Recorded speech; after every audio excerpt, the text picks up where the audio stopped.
काशी तीर्थ यात्रा की आपसी में एक गुरु और शिष्य किसी नगर में पहुँचे जिसका नाम था अंधेर नगरी।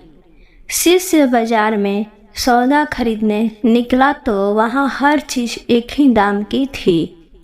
भाजी टका सेर, खाजा भी टका सेर। खाजा एक प्रकार की मिठाइयाँ होती है। शिष्य और चीज़ें खरीदने की झंझट में क्यों पड़ता। 1 केजी सेर भर खाजा खरीद लाया और बहुत खुश होकर अपने गुरु से बोला, गुरुजी यहाँ तो बड़ा मज़ा आ रहा है, खूब सस्ती है चीज़ें, यहाँ पर सब टका सेर। देखिए 1 टका में यह सेर भर खाजा लाया हूँ। हम तो अब कुछ दिन यहाँ और मौज करेंगे। छोड़िए तीर्थ यात्रा, यहाँ सब सुख और कहाँ मिलेगा। गुरुजी समझदार थे। वे बोले, बच्चा, इस नगरी का नाम है अंधेर नगरी। यहाँ रहना अच्छा नहीं है। जितना जल्दी हो सके हमें यहाँ से निकल जाना चाहिए। वैसे भी कहा गया है, गुरु का एक ठिकाने पर जमना अच्छा नहीं है। गुरु रमता, साधु रमता भला, पानी बहता भला। शिष्य को गुरु की बात अच्छी नहीं लगी और बोला, अपना राम तो यहाँ पर कुछ दिन जरूर रहेंगे। गुरु को शिष्य को अकेला छोड़ जाना उचित नहीं लगा। अच्छा रहो कुछ दिन और जो होगा उसे भुगता जाएगा। अब शिष्य अंधेरी नगरी का सस्ता माल खा खा कर खूब मोटा हो गया। उन्हें दिनों एक खूनी की फांसी की सजा हुई थी। वे अपराधी इतना दुबला पतला था कि फांसी का फंदा उसके गले में ढीला था। इस समस्या से निजात पाने के लिए राजा ने कहा, जिसकी गर्दन मोटी होगी उसे ही फांसी पे लगा दो। अंधेर नगरी थी जो। हाकिम ने सिपाहियों को हुक्म दिया कि जो मोटा आदमी सामने दिखे उसे ही फांसी पे लगा दो। एक खून के बदले किसी को भी फांसी होनी चाहिए, उसकी हो इसकी, जीव के बदले जीव। सिपाही मोटा आदमी खोजने चले। वह मोटा शिष्य उन्हें सामने दिख गया। वह हलवाई के पास खाजा खरीद रहा था। सिपाही उसे पकड़कर ले चले। गुरु को जब यह बात पता चली तो वह दौड़े दौड़े आए। सब बातें लोगों से मालूम की कि एक बार उसके मन में आया कि अपनी बेवकूफ़ी का फल भोगने दो। पर गुरु का हृदय बहुत दयालु था। सोचा जीता रहेगा तो आगे समझ जाएगा। वे गुरुजी सिपाहियों के पास जाकर बोले, इस वक्त फांसी चढ़ने का हक मेरा है, इसका नहीं, क्योंकि इस वक्त कुछ घंटों के मुहूर्त में फांसी चढ़कर मरने वाला सीधा स्वर्ग जाएगा। शास्त्रों में गुरु से पहले शिष्य का स्वर्ग जाने का अधिकार नहीं है। शिष्य गुरु के चाल समझ गया। शिष्य चिल्ला उठा, गुरुजी मैं ही जाऊंगा। सिपाहियों ने मुझे पकड़ा है, आपको पकड़े होते तो आप जाते। इस बात पर दोनों ने झगड़ा शुरू कर दिया। सिपाही हैरान थे। भीड़ इकट्ठा हो गई। फांसी चढ़ने के लिए झगड़ना वहाँ के लोग के लिए एकदम न्यू बात थी। जल्द ही ये खबर राजा के कान तक पहुँची।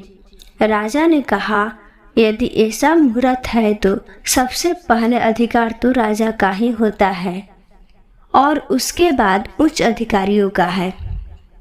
गुरु शिष्य बहुत चिल्लाए कि गुरु के रहते स्वर्ग जाने का अधिकार दूसरे को कदापि नहीं है, पर किसी ने एक न सुनी।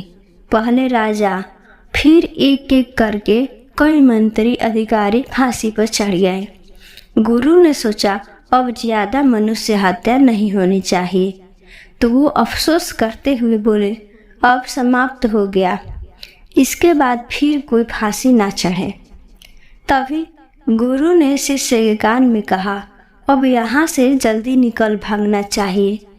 फिर बोले, देख लिया ना अंधेर नगरी में कैसे कैसे बेवकूफ़ बसते हैं।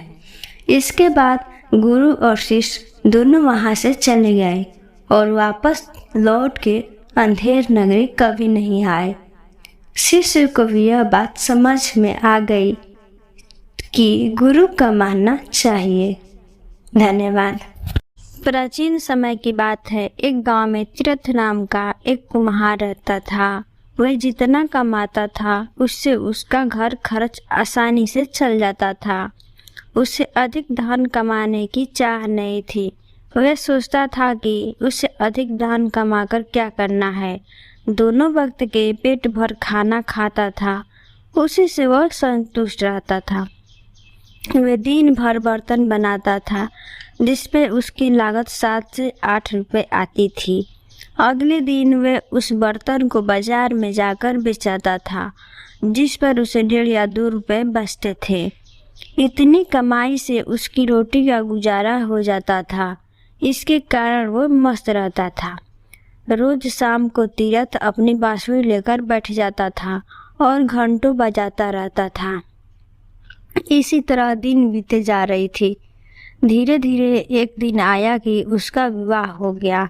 उसकी पत्नी का नाम कल्याणी था। कल्याणी अत्यंत सुशील लड़की थी। अपने पति के साथ साथ कामों में खूब हाथ बटाती थी। घर का काम भी खूब मन लगाकर करती थी। तीरथ की कमाई पहले से बढ़ गई। इसी कारण दोनों लोग का खर्चा आसानी से निकल जाता था। तीरथ और कल्याणी की पड़ोसी यह देखकर जलते थे कि यह दोनों कितने खुश रहते हैं। दोनों दिन भर मिलकर काम करते थे। पहले की तरह शाम को बांसुरी बजाता रहता, घर के भीतर गुनगुनाती रहती थी। एक दिन कल्याणी तीरथ से बोली, तुम जितना भी कमाते हो रोज खर्च हो जाता है। हमें अपनी कमाई से कुछ न कुछ अवश्य बचाना चाहिए। इस पर तीरथ बोला, हमें ज्यादा कमाकर क्या करना है? ईश्वर ने हमें इतना कुछ दिया है, इसी से मैं संतुष्ट हूँ। चाहे घर हमारा छोटी है पर सही है, अपना तो है। दोनों वक्त हम पेट भर खाना खा लेते हैं और हमें क्या चाहिए। इस पर कल्याणी बोली, मैं जानती हूँ कि ईश्वर का दिया सब कुछ है और मैं इसमें खूब खुश भी हूँ, परंतु बुरे वक्त के लिए भी हमें कुछ न कुछ बचा कर रखना चाहिए। तीरथ को कल्याणी की बात ठीक लगी और दोनों पहले से अधिक मेहनत करने लगे। कल्याणी सुबह 4 बजे उठकर काम में लग जाती थी। तीरथ भी देर रात तक काम करता रहता, अतः फिर भी वे अधिक बचत ना कर पाते थे। इसलिए दोनों ने फैसला किया कि वे अपना सुख चैन खोना उचित नहीं है और पहले की तरह मस्त रहने लगे। एक दिन तीरथ बर्तन बेचकर शाम को घर लौट रहा था तो उसे किसी के अचानक उसकी नज़र लाल मखमली थैली पड़ गई। उसने उसे उठाकर देखा तो उसके आश्चर्य का ठिकाना ना रहा। थैली में चांदी के सिक्के भरे थे। तीरथ ने सोचा, यह थैली जरूर किसी के गिर गई है। जिसकी थैली है उसी को दे देनी चाहिए। उसने चारों तरफ निगाहें दौड़ाई, दूर दूर तक कोई दिखाई नहीं दिया। उसने ईश्वर का दिया इनाम समझकर उसको उठाकर घर ले आया। तीरथ घर आकर सारा किस्सा कल्याणी को कहा सुनाया। कल्याणी ने ईश्वर को धन्यवाद किया। तीरथ ने कहा, तुम कहती थी कि बुरे वक्त के लिए कुछ बचा कर रखना चाहिए, तो ईश्वर ने बुरे वक्त समय के लिए हमें उपहार दिया है, ऐसा ही मुझे लगता है। कल्याणी बोली, हमें गिनकर देखने चाहिए कि ये चांदी के रुपए कितने हैं। दोनों बैठकर रुपए गिनने लगे। पूरे 99 रुपए थे। वे दोनों बहुत खुश हुए और विचार विमर्श करने लगे। कल्याणी बोली, इसे हम बुरे समय के लिए उठाकर रख देनी चाहिए, फिर कल को हमारा परिवार बढ़ेगा तो हमारा खर्चा भी बढ़ेगा। तीरथ बोला, पर 99 की गिनती गलत है, हमें 100 पूरी करनी होंगे, फिर हम इन्हें बचा कर रखेंगे। कल्याणी ने हाँ में हाँ मिलाई। दोनों जानते थे कि चांदी के 99 से 100 करना बहुत कठिन काम है, परंतु फिर भी दोनों ने दृढ़ निश्चय किया कि उसे पूरा करके ही रहेंगे। अब तीरथ और कल्याणी ने दुगनी चौगनी मेहनत से काम करना शुरू कर दिया। तीरथ अब बर्तन बेचने सुबह ही निकल जाता था और देर रात तक घर लौटता। इसी तरह दोनों लोग थक कर चूर हो जाते थे।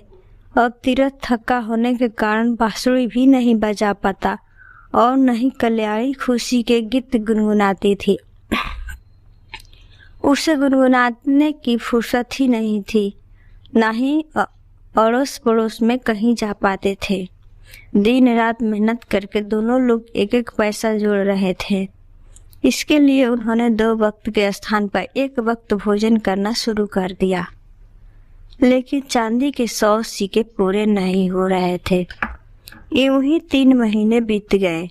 तीरथ के पड़ोसी यूं ही फुसुर करने लगे, जरूर कोई परेशानी है जिसकी वजह ये दिन रात काम करते हैं और थक के रहते हैं। किसी तरह 6 महीने बीतने पर उन्होंने चांदी के 100 सिक्के पूरे कर लिए। अब तीरथ और कल्याणी को पैसा जोड़ने का लालच पड़ चुका था। दोनों सोचने लगे कि 100 से क्या होगा, हमें और 100 जोड़ना चाहिए, और 100 जुड़ जाएगा तो हम कोई व्यापार शुरू कर देंगे और हमारे दिन सुख से बीतेंगे। उन्होंने आगे भी मेहनत जारी रखी। इधर पड़ोसियों की बेचैनी बढ़ती जा रही थी।